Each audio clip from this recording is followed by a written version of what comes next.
The most common question I get is, where do you get all your ideas from? How do you develop all this content? And the simple answer is a variety of sources. It's not just one place. I find inspiration from all over. Mainly my own life. When we started Problem Solved, there are a ton of problems to solve. There were a ton of things to do and a ton of hacks out there.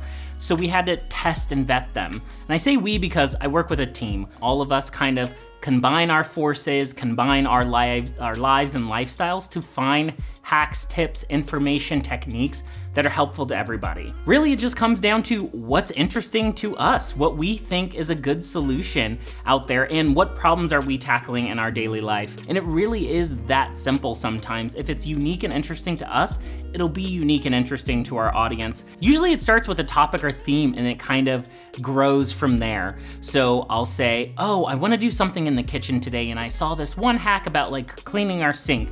And then it kind of grows from there. Oh, well, what about cleaning your pots and pans? Can you use the same techniques there? What I also like is, since we usually group batches of topics together, I like to find some way to make them cohesive, kind of using the same ingredients, or one plays off another one.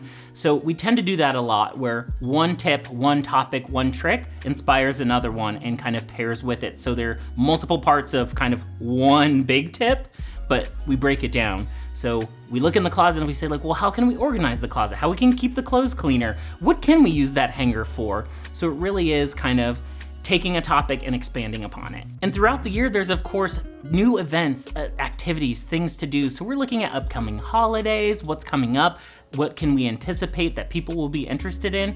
So it really comes from us just looking at what's ahead on the calendar and trying to figure out a way for us to approach that holiday, approach that event. We even take advantage of things in our own backyard. If there's an event or something special happening here, how do we make tips and tricks and information around that? So it doesn't necessarily have to be a specific hack. Sometimes it's something fun we want to do, and we find ways to make tips around it. We found the most success in our cooking hacks and our cleaning hacks, and those are two of my personal passions. I love recipe development. I love trying new foods, trying new techniques in the kitchen, but then there's the cleaning side. I'm always looking for ways to shortcut my cleaning, to make things easier, to make things more sustainable, to use more natural products and less chemicals in my home. I take my personal passions and try to infuse them in the content we create and the work that we do. There's always a complicated answer to problems. I want to distill that and make everything simple and easy. So sometimes there's a lot of science involved, or reasoning, or reasons why. I like to just take it and say like, this works, this doesn't work, this is helpful, this is not helpful. And it's an easier way for you to apply techniques in your home and in your life. So that way you don't need to do all the research and work to keep a clean home and have a good meal. Every time I think we're gonna run out of problems to solve, something new in life comes up that's like, oh, well, there we go. We just weren't looking over here for problems we could tackle. And a lot of times, especially since I've been doing this for several years, we look back at our old tips, our old tricks, and find ways to expand upon them. Maybe give new information or new insight on old techniques and tips that we've done before. Everything we've done, we don't, not necessarily like disproving it or dispelling it, but maybe there's new context or new approach to it that kind of elevates it or makes it better. So we're always looking to improve past topics that we've done. And I test a lot of stuff. Sometimes they do not work out. So even our best foot forward and our best intentions don't produce the results that we want, and we're left with a failure. And a lot of times we learn from that and we come up with a new technique or a new approach.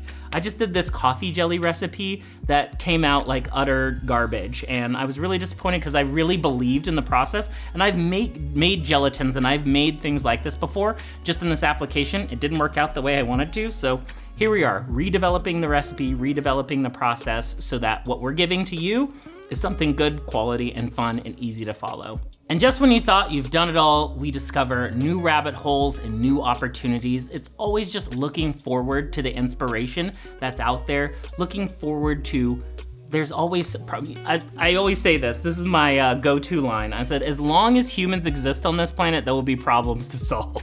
There's a lot of things happening in the world, a lot of distractions, a lot of noise, a lot of external forces. So how can we keep the bubble, our home, our lives as simple and as easy and as stress-free as possible? What I found is it's unconventional thinking. It's looking at something a different way that can help you permanently get rid of that annoyance, forever. I was so annoyed, this is so simple. I was so annoyed by collecting little bits of trash in my car all the time, and at the end of the day, I'm like picking up wrappers and stuff all over my car.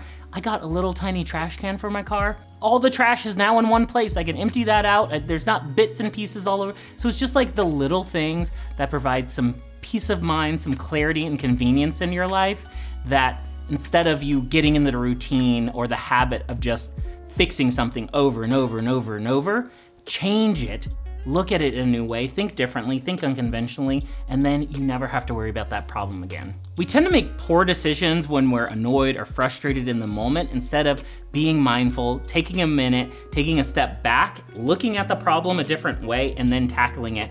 I used to go through this all the time in school, whether it was a math problem or, something that I was struggling with in school, and a 5-minute break and reapproaching it with a different mindset usually made all the difference. And even though it can be small things, I love helping people because really it can make all the difference. I've learned so much, and Problem Solved has had such a big impact in my personal life. I use so many of these. I think about these things unconsciously when I'm going to go, do certain things. So it really can change your lifestyle to incorporate little small changes to make things better.